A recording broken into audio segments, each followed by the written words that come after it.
Seen opposition and protest the East-West link in Melbourne, Sydney's WestConnex, and add to that now the Perth freight link. The giant freeway through the Perth suburbs threatens West Australian Liberal Premier Colin Barnett's tenure as he fights for a third term at the coming state election. Claire Moody reports from Perth.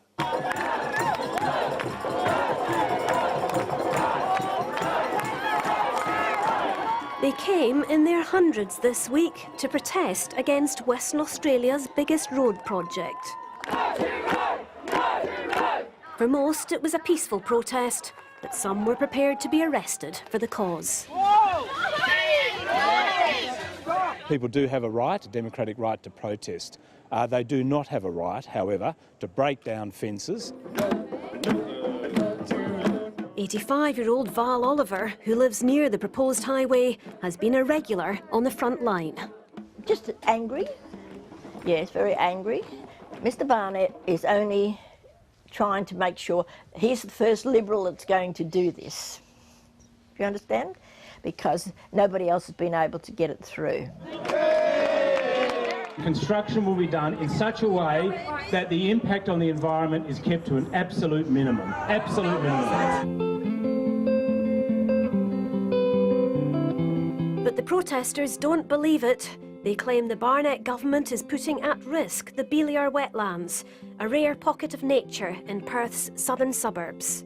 The red-tailed black cockatoos, the carnabees, we haven't counted all the snakes. There's wonderful tree hollows, and then there's the rainbow bee-eater. And although the government says it's collaborated with traditional owners, some of the local Noongar people are incensed. You're going to disturb all the wetlands. For thousands of years Aboriginal people have taken care of that. To bulldoze this now is like killing the heart of our mother. Row 8 will reduce journey times. The road is the first stage of a freight link that will take trucks off suburban roads, giving them a smooth run to the port of Fremantle. I think we need it, and I think we need it now. It's getting far too dangerous out on the roads. We need a more direct route. We need a safer route. David Hurd has been driving freight to and from the port for 25 years and says cars and trucks don't mix.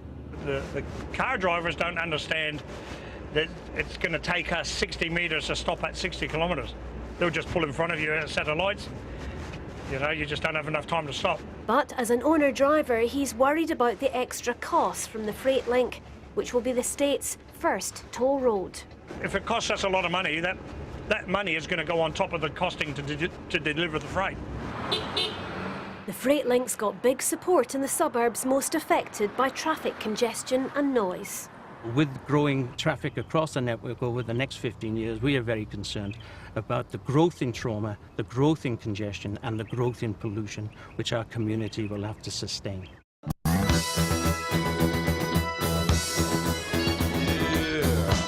But there's been opposition to the road for years, and now a game changer.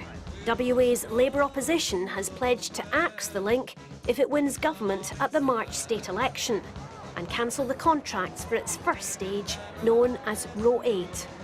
Row 8 is a highway to nowhere. It is a monumental waste of taxpayers' money. Labour claims the project is a road to nowhere because there's still no clear plan on the next 2 stages of the link to Fremantle Port, which it says is reaching capacity anyway. It's pledged to plan a new port further south at Kwinana. To talk about tearing up a very high-value contract and putting lives at risk by leaving those trucks on the road, that is his responsibility if he's elected and he does that. It would be truly a reckless act. Once the country's engine room, WA will go to the polls in March with ballooning debt and the second highest unemployment rate in the nation. The freight link, along with the partial sale of the state's power utility, are the 2 crucial points of difference between the major parties so far. The Turnbull government has warned it'll withdraw its billion-dollar contribution to the road if Labour wins the election. We've consistently said the funding is for the whole Perth Freight Link project, and it's for that project. It can't simply be reallocated to other projects, as WA Labor seems to be seeking to do. Opponents, including sustainability professor Peter Newman, say the Commonwealth's stance is wrong. This was dropped out of the sky by Tony Abbott, along with East-West Link in Melbourne and WestConnex. These three roads, $40 billion worth of roads, were created by Tony Abbott just as a thought bubble, and suddenly we've got to find a way of putting it into the scheme.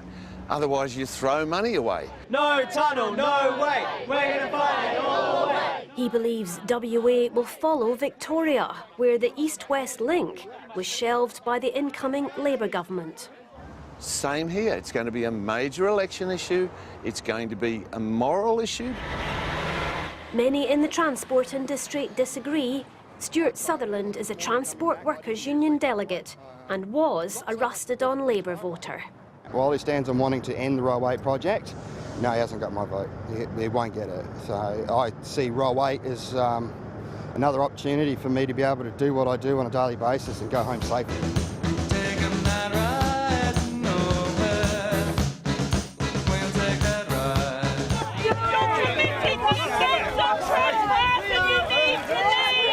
But the protesters are angry that so close to the election, bushland is being cleared for a road that may never go ahead. They've vowed to protest right up to polling day.